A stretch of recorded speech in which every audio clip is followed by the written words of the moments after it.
Now that, my friends, is change you can believe in. We just entered the world of Tzeentch, a realm of incomprehensible waking nightmares, introducing an incredibly unique race of demons, plays quite unlike any other faction in this trilogy. A race that drowns its enemies in torrents of mutating flame, and avalanches of etheric energy from some of the best spellcasters in the setting. So let's break down exactly what we saw in the trailer, then talk about campaign mechanics, because we got an in-depth look at how the Raven God will look to influence the great game, and how that will impact your playthroughs once Warhammer 3 launches early next year. I do want to take a moment to gush, though. The art design, models, and environments for Tzeentch are some of the best we've seen so far. Extremely well put together trailer, and of the Enter the World trailers we've gotten thus far, I think this has probably been my favorite one. Not because of any specific unit reveals or anything news related, but simply due to composition. And as we take a look at some of the screenshots here, I think a lot of you guys will be on board with that assessment. These are the coolest battle maps we've seen in this trilogy, bar none. It's not even close. I mean, I could not ask for a more perfect representation of what the realm of Tzeentch should look like. The colors, the arcane tempests, the magic blasted wastelands, the towering spires. This is how you bring the Warhammer world to life, people. It's really well done. So hats off to the devs. As I said, from a gameplay perspective, both on the campaign map and on the battlefield, this is not your standard Total War faction. This is not the High Elves. This is not Grand Cathay, where you plop down a staunch line of spears, turn all your archers on fire at will, and maybe get a few flank charges in with your cav and call it a day with combined arms tactics. No, Tzeentch does not play by the same rules. They do not have standard Total War unit archetypes to fall back on. They are asymmetric in their attack, they do not form regular battle lines, and so from that standpoint, they will likely be a rough choice for beginners. This will be a squishy, micro-intensive glass cannon type race, entirely dependent on good positioning, but one that can utterly devastate opponents before they ever have the opportunity to close into melee combat. And to that end, let's take a look at what's been confirmed in the trailer and what the unit roster is looking like thus far. Now, I believe Tzeentch had the least options to pick from in the Demons of Chaos 8th edition army book. They did not have a ton of troop choices to draw from, so these are the units I've seen in the trailer, and the ones I think should be included or at least have a reasonable shot at making the final cut on launch day. Kairos Fateweaver is our Legendary Lord, Exalted Lords of Change as Lords, obviously, Cultist of Tzeentch Hero, Heralds of Tzeentch Hero, Blue Horrors, Pink Horrors, Exalted Pink Horrors, they're the ones with the tentacles, Flamers of Tzeentch, Exalted Flamers, Pyrocaster, same thing, Screamers of Tzeentch, Chaos Knights on Dis, Forsaken, Chaos Furies, Chaos Spawn, Soul Grinder of Tzeentch with the Baleful Torrent, Flamethrower in his right hand, or Warp Gaze, but I think it's probably the Torrent because Flamethrower is a bit more Tzeentchy. Warp Gaze could probably go to Slaanesh. And currently missing are the Burning Chariots of Tzeentch, Marauder Cultists, Warriors of Chaos, and Chosen. Now, in the Khorne 8 roster, there was not a single Khorne Demon unit from the 8th edition army book that was missing. So I think it's a reasonable assumption that the Burning Chariot, which is a demon unit, is being held onto for a unit spotlight or something of the sort, and will make the final cut. Although Terracotta Sentinels and Bear Sleds both showed up in trailers before their own spotlights came to be, so I'm not sure why Burning Chariots are being hidden for now. But I certainly do expect to see them on launch day, because they're pretty much the coolest unit in the roster, and Tzeentch Demons just simply don't have many units to draw from, so dropping them would be pretty disappointing and weird given what we know about Khorne. And in fact, Burning Chariots are the unit that took the top spot in my craziest units coming to Warhammer 3 video from a couple of years ago. It's an incredibly versatile, fast-moving flyer that can take down blocks of infantry or single entities by alternating ammo types between pink fire and blue fire of Tzeentch, scything into melee from the flank while incinerating anything in the vicinity, and occasionally granting enemy units regeneration because the Flames of Change are fickle. It's a really ridiculous unit, and I think it needs to be there. But of the stuff we've seen, all the models here are fantastic. The Screamers in particular look hilarious. I mean, look at this guy. He's just so done with everybody's shit. This will be the new Tzeentch meme, 100%. Stonks are going up. Get it while it's hot. With that said, I have a lot of thoughts about the lack of mortals here, and I do want to have a discussion about that, but I'm actually going to save that for the end of the video, because I think it's more important to cover all the new info about campaign mechanics first. So, Kairos Fateweaver will be your starting Legendary Lord for Tzeentch, leading the Oracle's sub-faction in their invasion of Grand Cathay. Hard to know exactly how the Realms of Chaos will work from a geographical perspective. Their geography doesn't really make sense in the first place, but it certainly makes sense for each god to start up there in the Realms of Chaos, past the Chaos Wastes, then enter the mortal world through portals to different locations somewhere in the Wastes and beyond. We can expect Khorne to enter the material plane closer to Kislev, because that's the rivalry being set up there, perhaps northeast of Norska, where Archaon starts its invasion in Warhammer 1 and Warhammer 2. And for Tzeentch, well, it certainly sounds like a portal on the Waste just north of the Great Bastion makes a lot of sense, perhaps near the northwest border of the wall, near the stronghold of Nan Gao. Important to note here that everything we're about to talk about is unique to Tzeentch factions on the whole. They are not exclusive to Kairos Fateweaver himself.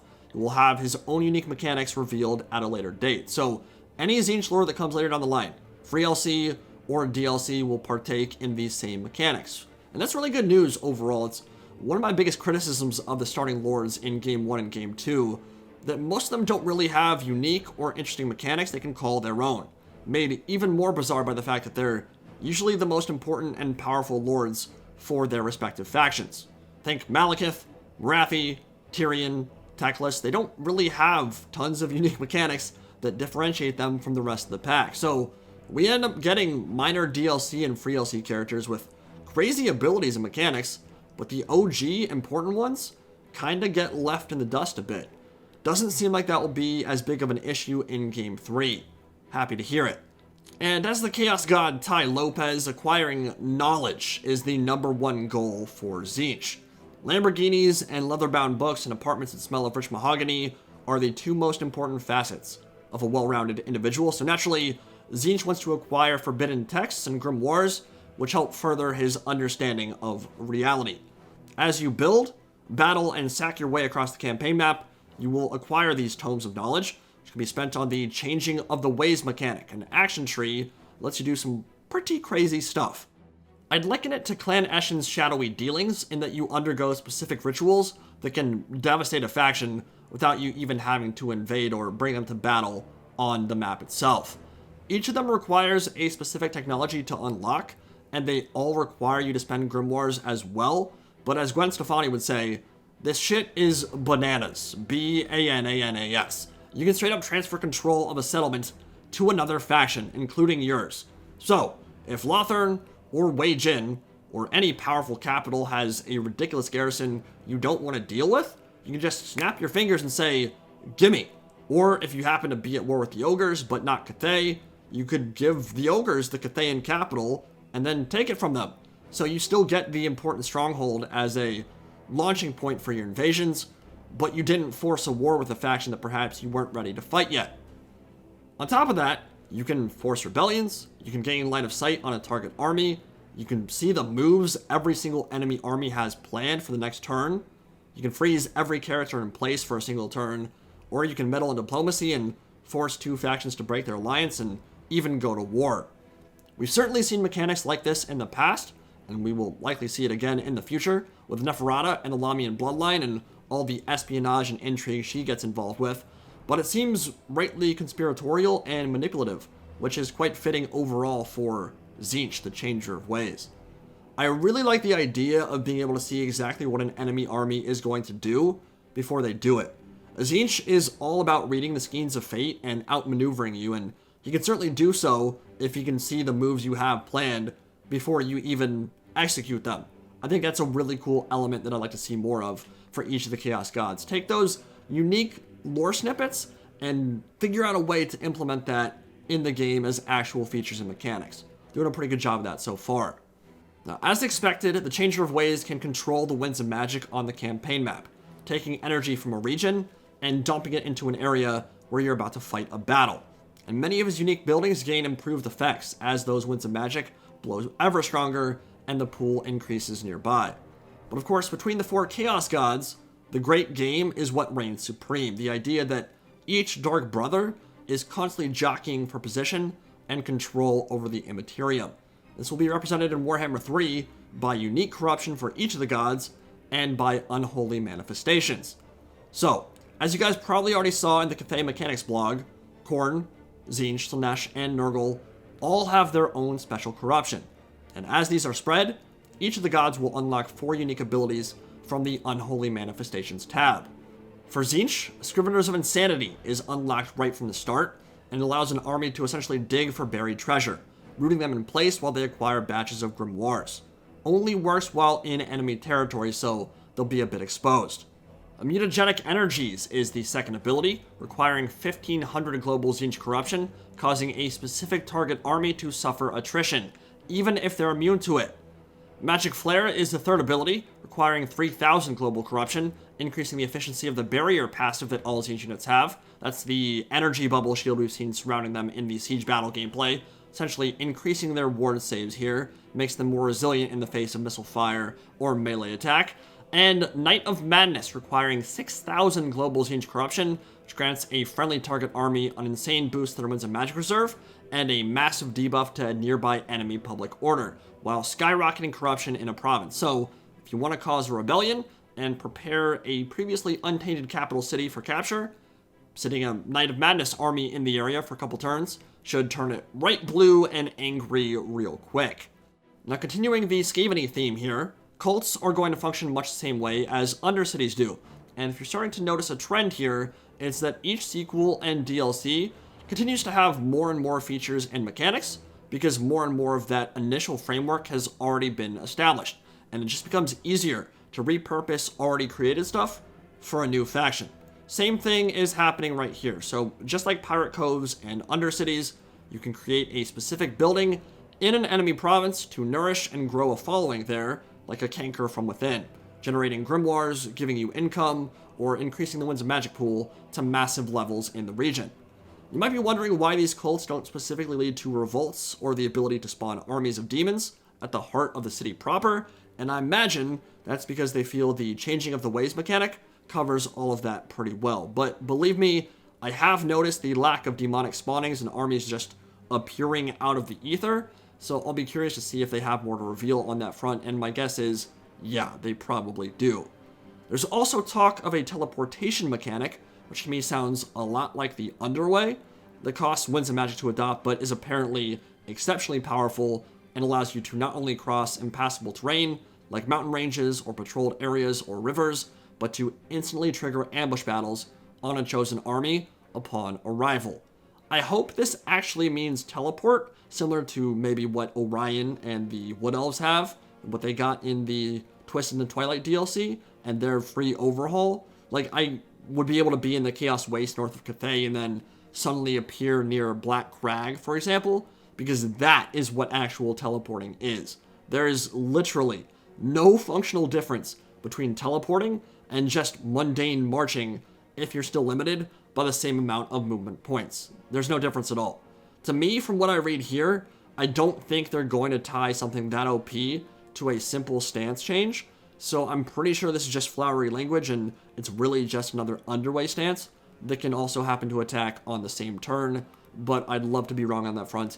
Maybe it does mean actual teleporting and not just moving from point A to point B, which is obviously what every other army in the game can already do. And then finally, we have the tech tree, which layout doesn't really interest me. I mean, every single faction has their own unique layout, but generally they all function pretty much the same, or at least similarly, during actual game time. I don't really find myself being, oh, I'm playing a different faction, my research is, whoa, so crazy different now. It's all pretty similar. There are specific techs that grant bound spells to your Lords of Tzeentch, which sounds pretty cool, and tons of ways to increase research rate, which means you can blitz through your tech faster than pretty much any other faction in the game, which, again, for a faction that's so focused on knowledge, makes a lot of sense. I like that it's being tied in as well. A lot of that sounds great, it's fluffy, and Tzeentch has plenty of cool features here, even if a lot of them sound like reworks of existing mechanics. I do think there's an element to demonic summoning and the recruitment of armies that hasn't been covered or explained yet, though, simply because that's how demonic invasions tend to work in the setting. There aren't armies of demons just marching from the northern wastes down to the southern badlands. They are summoned into existence in a particular location, usually very close to or even within an enemy's wall, so I think there might be some rituals tied to that, if not for Tzeentch, then certainly for some of the other Chaos Gods. But I think the real question on a lot of people's minds right now after watching the trailer, and it was a really good trailer, is what the hell is the deal with the mortal side of the roster, right? Like, since the Tzeentch model recolor backlash we got when Cathay was first announced, we haven't seen a single showing from any chosen unit, any Warriors of Chaos unit, in any of the promo material. And in fact, the only 2 mortal units currently confirmed for the roster are a Cultist of Tzeentch hero and the Aspiring Champion Chaos Knights on Dis, which could mean one of 3 things. Either recolored Tzeentch Chosen were never intended to be a part of the launch roster at all, and just showed up in promo material for funsies, which does have some precedence, it has happened in the past, or they were planned to be a part of the roster, then CA decided to remove them due to the controversy to make it clear that they have bigger things planned for them later down the line in terms of DLC or free LC, or finally, they're waiting for a big reveal to show off awesome new Chosen models, and everyone will swoon, babies will be born, climate change will be solved, and rainbows and rabbits will bless us with their presence. Look, I'm all for being hopeful and optimistic, but to me that seems a bit unrealistic, right? That in the span of a month or 2, they're suddenly gonna unleash all these crazy cool new Tzeentch designs that weren't quite ready for promo material, but now all of a sudden got finished. I think we're probably past the point where most or all models are ready to go. I think if they had really cool Tzeentch stuff ready, they would have already shown it by now. I think realistically, given what we know about the rosters and missing Legendary Lords, mortals simply are not the emphasis yet. And for whatever reason, Khorne will get a bit more action on that front than the other Chaos Gods on day 1. But I will say to you, those who keep trying to argue that recoloring Warriors of Chaos troops is totally cool, that people aren't just annoyed about one unit. They're annoyed because we've waited 6 years for Chaos in its totality to get its rework. So to see Forsaken, Chaos Spawn, and Chaos Furies all be recolors, okay, that's one thing maybe. There's still arguments to be made that maybe Chaos Spawn shouldn't be just recolors, but if that's also happening with Chosen, and Chaos Knights, and Chaos Warriors too, then that is a huge section of each roster that is using 6-year-old models, when there's tons of awesome concept art and material to draw from. I mean, even the generic Lord of Change in this trailer is using Sartorial's 6-year-old model. Now, of course, that does not invalidate all the awesome work that's going into the demons, but remember, the demons together made up one single army book in 8th edition. That's being split between 4 races right now, so we'd like to see the warrior side get the love and attention they deserve as well. That's why people have expressed their frustration. They're not just complaining about a single unit and a single screenshot, they're worried about almost half the rosters for 4 separate races. That is a lot of content that could potentially be low effort recolors if people don't talk about it, if they don't discuss with the devs. And for many of us, visuals are just as important as mechanics themselves. This game's a spectacle. If visuals didn't matter, then we'd still be playing Tetris, right? These are monogod factions. They are not demon-only factions. Both the demonic and the warrior side of each god's roster are equally important. So while demons are the clear focus for now, any war unit that does make it in, we'd like to see some new stuff for them. Don't really want to see a 6-year-old Chosen model just recolored blue. Modders did that 5 years ago. That's not hard. We expect a bit more from a professional dev. But regardless of whether or not they make the final cut for Tzeentch on launch day, I do think Creative Assembly has a lot planned to make unique warriors for each god. The kind of content that would make a lot of sense when Festus the Leech Lord, Valky the Bloody, and Village the Curseling come into play. The mortal Warriors of Chaos Lords for each of the Dark Brothers. I just have some reservations about saving all of that for paid content. And I think rightfully, there will be a big discussion on the horizon if we find out that all the visual reworks for the Warriors of Chaos are going to be in another paid DLC. If Khorne can get a unique visual style for his warriors in the base game, so should the other gods. And then in DLC, we can tackle the even crazier units and monsters that couldn't make it in at launch. I think that's a reasonable perspective, but the demonic side of the roster is looking dope right now. The mechanics are shaping up nicely, and there's a ton more news on the way, so a lot to be excited about in the coming days and weeks. I am very hyped to see how things shape up moving forward. Hope you guys are as well, and I'll see you all in the next video.